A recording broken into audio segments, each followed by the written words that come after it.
morning, everyone. So I'm gonna talk a little bit about myself and the background that I have. I'm currently work for 3M, Automotive Aftermarket. I've spent my entire 25 years in the industry.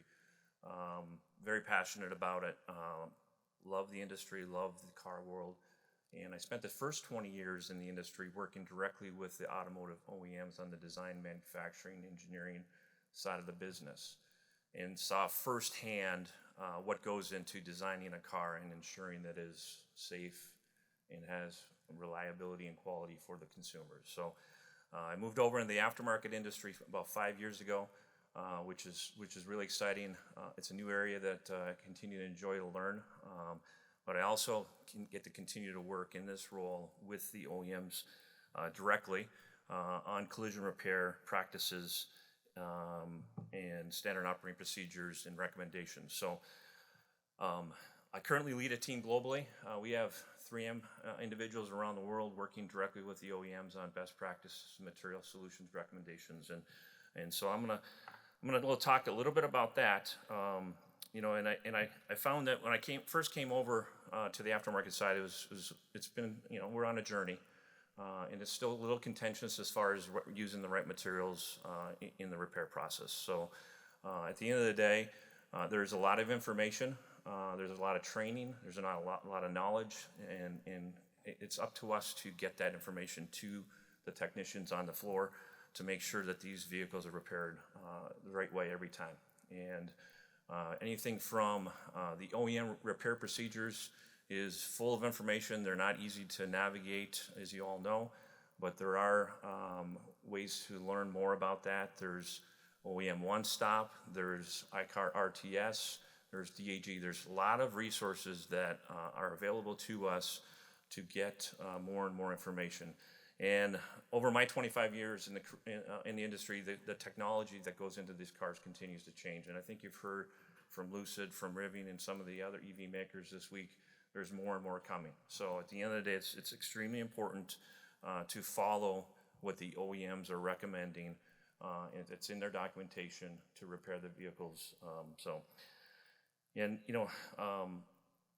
From a 3M perspective, we work with all the OEMs, but I kind of hold the flag for follow OEM procedures across the board. So at the end of the day, if it's not in an OEM documentation, repair procedure, bulletin, I would question whether or not it's the right product to be used to repair the vehicle. So the documentation helps you get paid, and it also ensures that the vehicle is going to go back to pre-accident condition, and it's going to have quality, and it's going to have that safety, reliability, and more of those materials impact that repair procedure. So our team at 3M, we work not weeks, not days, months and years on test specification development and testing our products to those OEM requirements. So it's there's a lot of work that goes into making sure they meet the OEM repair procedures and guidelines and material specs at the end of the day. So I always,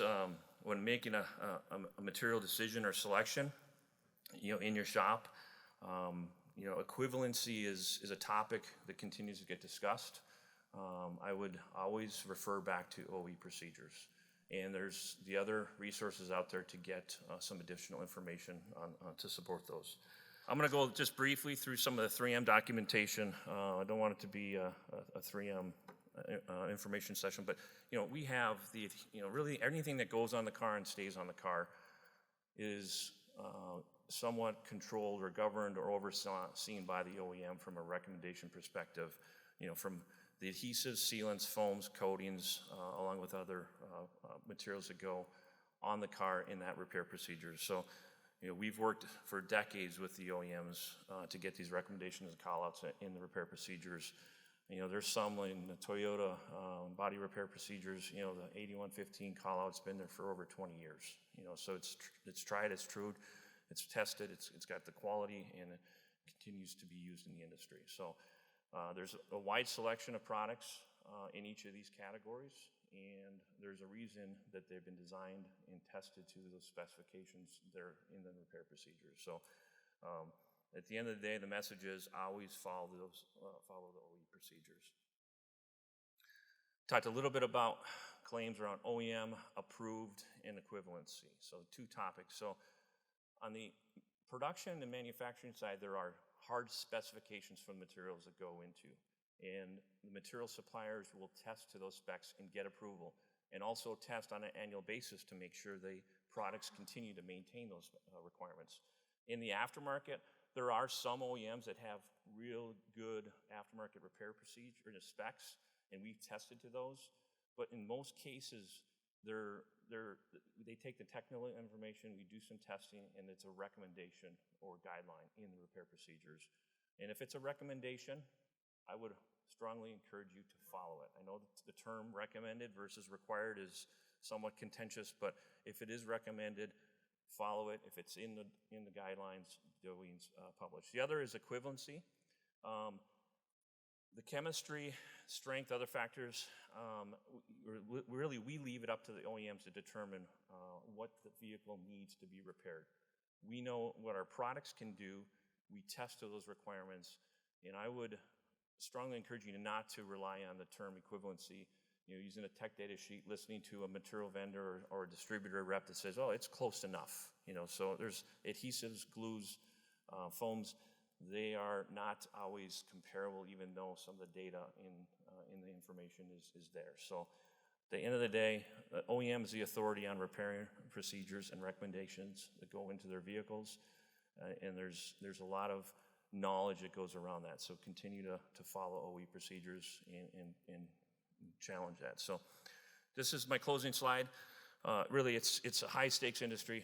Really, the OEM is the only way, and you can also see this chart is quite of an eye chart. You don't have to read it all, but you can see all of the OEMs are listed down the left column. The categories are listed across the top.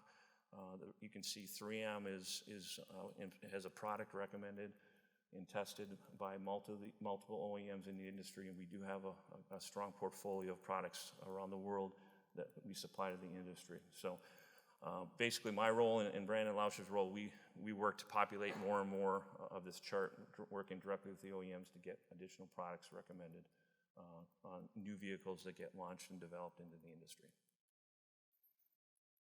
Thank you.